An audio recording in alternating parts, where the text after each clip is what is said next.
Before the break, we were having a look at how waves and information transfers. We had a look at Morse code, and you guys had a little go at writing some Morse code messages. We had a look at pixels, and you guys were going to have a look at making your own pixelated messages using ones and zeros. And ones and zeros is binary code and how a computer talks to itself. But I realized over the break that I think it was a little bit too fast. I was trying to follow the book. And so what I've done is I've broken it down and I've made it go a bit slower. So what we're actually going to have a look at first are computers. And it's going to look a little bit scary, but it's not scary. I've made it really simple and you don't need to understand very much. There's just a couple of basic points that I want you to understand so that we can progress with the lesson and that you know what's going on a little bit better. So what we're going to look at over the next couple of lessons are how do computers actually work? And now I mean this in the most basic, simple sense. You're not going to be building a computer. I'm going to show you a picture. I showed group 1 and Belle said it was the hardest math ever. And I was like, it's not math. You don't have to use math. You just have to look at the picture. How do computers actually work, but how, and most importantly, which is why it's in bold, how do computers transfer information? Now I wonder if can you think of any way that computers transfer information or send information? What are we using right now to talk to each other? Light? Yeah? No. Yeah? So we're using light so you can see the screen. The light can see the screen. What do we need to connect to? You know, like if Wi-Fi? Yeah, Wi-Fi. So later on in lesson 3, we're going to have a look at different wireless forms of communication. But before we do that, I thought I'd just take it a bit slower. You guys are familiar with the loading screen. What is binary code? Now, again, we'll do this in more detail in other lessons, but we've only got 30 minutes, so I've just tried to break it down. But binary code is basically how the computer processes information or kind of talks to itself. It's how the keys are able to talk to the brain of the computer. It's how the screen knows what it's supposed to show you when you click on something. That's what I mean about how the computer talks to itself, how it processes information. That's binary code. And we'll do that in the next couple of lessons. You saw this picture last time, the ones and zeros. Yeah, that's fine. What are bits and bytes? So bits and bytes are what make up binary code. It's just the units. It's just what we call the units. Like for distance, we might talk about millimeters, centimeters, kilometers. For computer processing, we talk about bits and bytes. We're going to practice some binary code. Now, I mean some super simple binary code. What are pixels? It's a word you should be familiar with by now. And then I should have a little picture of a Pikachu. Yep. Pixels are what are showed up on our screen. And we had a look at the Marios. Do you guys remember the Marios? There was a really blocky Lego looking Mario, and there was a Mario with more detail and it was a lot smoother. And it's because that more detailed Mario had more pixels to make up the image. There was more binary code used to create it. And then finally, at the end, we're going to check how do computers transfer information from place to place. Yeah, as Jaime said, at the moment, we're using Wi-Fi because the internet is a great way for us all to connect to each other. This was your homework, and I don't think I've gotten homework sent in from anyone in this group, but that's okay because we're going to come back to pixels and binary code later. That was Minkang's homework there. Right. But I'm going to skip over that because I want to spend a little bit more time on this. So, how do computers work? Let's just have a look at this first, shall we? Layla, what can you see in my picture? A battery, and it turns on the lamp. Yeah. Can you remember making these in class? Yes. Yeah. Can you remember what it's called? No. That's okay. So this is a circuit. Everybody, can you say circuit? Circuit. Circuit. 1, 2, 3. Circuit. Good. Everybody, what kind of energy flows around the circuit? Electrical energy? Yeah. Good job. Okay. we're talking about electrical energy, and that's why I want to show you how computers work in a really simple way. So we've got one circuit there, very simple. We've got a slightly more complicated circuit down here. And what is in the second circuit that is not in the first circuit? A light bulb and a switch. Yeah. So the lamp would be a light bulb, but yeah, I wanted to have a look at the switch in particular. Good. And then Anna, what's different about this third picture? You can just give me a really simple comparison or contrast. Are they the same or are they different? Different. Different. Good. So have they got more things in the circuit or fewer? More. More. Exactly. Okay. Thank you, Anna. That's all right. That's all you needed to know. So when we start adding things to our circuit, we might need more battery power, but it also means that our circuit is able to do more things. And if we start adding more wires and more switches and bigger batteries and different gizmos and gadgets, like here I've just picked ones with light bulbs on it. Okay, we start to get a much more complicated circuit, but it still works in the same way. Bill, what kind of energy, just tell us again, what kind of energy goes around a circuit? The current. Yeah, the current. And what's the current? Is it motion or Direction. I see. Yeah, you're looking at current direction. Don't worry. What is the current? Is it electrical or heat or light or? Electrical. Yeah, it's electrical. That's right. Thank you, Bill. So I just want you guys to understand that it's electrical energy that flows around the computer. This crazy looking thing here, I know it kind of looks like a maze. It kind of looks like the squiggles of a madman. This is just the circuit for a computer. So that's a simple one in comparison, but this is just, all of these lines are just connections between either the power source or another function of the laptop. Lynn, can you tell me anything that your computer can do? Can it show you pictures of anything?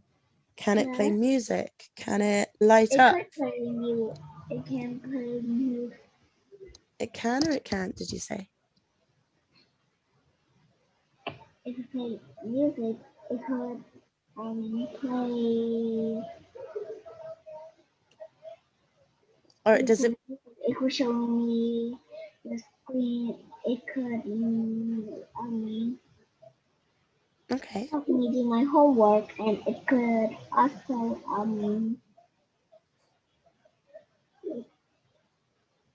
Well, what are we using it for right now? let me make my I don't know what it's called, but oh yeah, it sometimes can let me use my PowerPoint.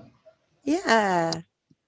So it's got all of these, so it's got loads of functions. That's all right. Thank you, Lane. So a computer's got loads of functions, and that just means it needs a more complicated circuit. Now, I don't know if anybody's seen a computer that looks like this in black and white before, but I wonder, has anybody seen this? Has anybody seen this before? That's right, Bill, it does produce light. Yeah, Amy? Amy's seen this? Anna has? Hang me? Layla has? Greg, you'll have seen this before. Hey, Greg, Zhang has? Yes. Greg, where are you going to find this in the computer? Is this in your keyboard? Is this in your screen? It's in my computer. Yeah, it's in your computer. And can you identify any parts of this? There's one big bit. There's the fan that cools the computer. Perfect. So we know that, so we know that when we send a lot of electricity through a circuit, it can get a bit hot. So we've got a fan there to keep everything cool and to stop it from overheating and breaking, or even worse, catching fire. So that's why we've got the fan, and that's why you need to keep your fan clean, because sometimes it gets a bit dusty. But this circuit here on the green plastic is called, I think it's plastic, is called the motherboard, right? Now, I've got a couple of points about how a computer works, and I'm going to turn your microphones on, and I want you guys to read it to me. Electrical signals are sent around a motherboard. Okay. Scary and complicated? Next point is... Most work is done in the control center or central processing unit. So most of what decides how the computer is going to function is processed in the control center, the CPU. And that's why the CPU is like the brain. It looks like technology brain. Yeah, exactly. It's a technology brain. It transforms electrical signals into information. That means when you press XOXO on your keyboard, then the CPU knows to show that on your screen. And lastly, so it transforms electrical signals information. So how is we compare that to the human body? There is something that we've been learning about, in particular when we were looking at lenses and refraction and reflection. There is something in our body that transforms electrical signals into information in our brain. Can anybody remember what body part that is? Yeah, Ling, you know. I'm going to see if anybody else knows. Ling's pointing to it. Sean, what body part did we investigate or learn about when we were looking at lenses? Eyes. Yeah, we looked at the eyes. Can you remember how the eye sends information to the brain? Electrical signals. Yeah, so our eye sends electrical signals to the brain, and that's what lets us see the image after it's passed through the lenses in our eyes and it's gone through the optic nerve. Here we go.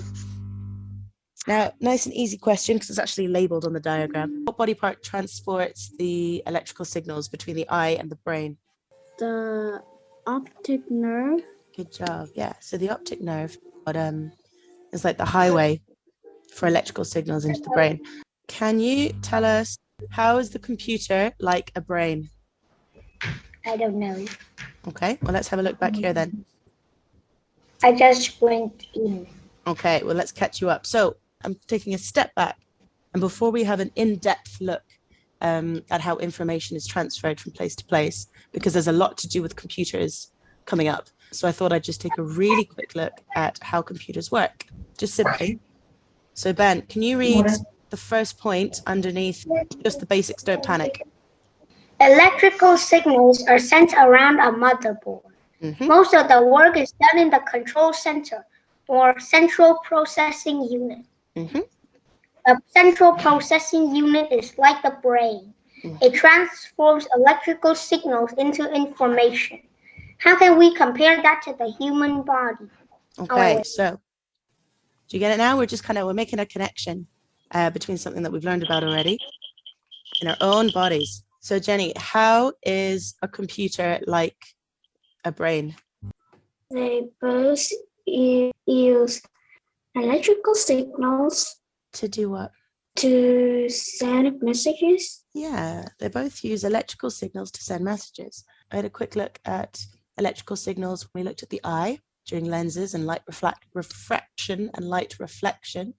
And the eye sends electrical signals to the brain through the optic nerve. That's what helps see things. Jenny, what else? What else do they both do? Sorry, let's try you again. Jenny, what else do they both do?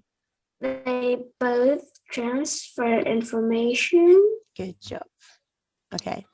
Now, everybody, I want you to use the raise hand function, everybody, and I want you to vote which of these two you think is able to run faster, or which one do you think is able to transfer information faster? Is it the brain or is it the computer? So if you think a computer is faster than a brain, use the raise hand function now. Amy, Hangi, Anna. Cool. Okay, hands down. Thank you, girls. Right, now everybody else. Raise your hand if you think a brain is faster at transferring information than a computer. Leila, Ling, Jenny, Zhang, Dorito, Ben. Ben, you're supposed to use the raise hand function. Bill's not sure. He's making faces at me. Okay, hands down, everybody. So, a human brain can process information extremely quickly, but it is still not quite as fast as a computer. Computers are able to transfer information faster. They use more electricity to send those signals to power it around the circuit. Yeah, but if you can think as fast as a computer, I'd be very impressed. Now, I'm going to choose some people, and I want you to just tell me briefly what we just had to learn about. Ben, how do CPUs or how do computers transfer information? Using the CPU. Yeah. How does the CPU And transfer? Yeah. Electrical signal. Exactly. Thank you very much, Ben. So using electrical signals. Amy, so this is a picture of a motherboard. And what is it made up of that we've built in class before? It's made out of some batteries and electrical wire. Yeah. Can you remember what that's called? Circuit. Yeah, good job. So thank you very much. The whole computer is made up of circuits, and we've had a look at some very simple circuits in the class. And because we need our computers to do more things, we need them to have more functions, we need to have more complicated circuits. Dorita, what kind of energy does a CPU use? Electrical. Yeah, electrical energy. So the CPU uses electrical signals to transfer information. What body part is that similar to that we've learned about recently? The eyes. Yeah, good job. Can you remember what it's called? What's that nerve between the eye and the brain called? The optic nerve. We're going to have a little look in more detail about how a computer sends electrical signals around its circuit to transfer information, both to itself so that it knows what to do when you click on things or when you type things on your keyboard. And later, we're going to have a look at how it transfers information to other computers or to other programs and places not directly in front of you, places outside of your own laptop or your own computer. And we're going to have a look at the language that it uses. That's binary code. But for now, I'm going to ask you all to turn your microphones on and say goodbye to each other. Hello. Bye-bye. Bye. Bye.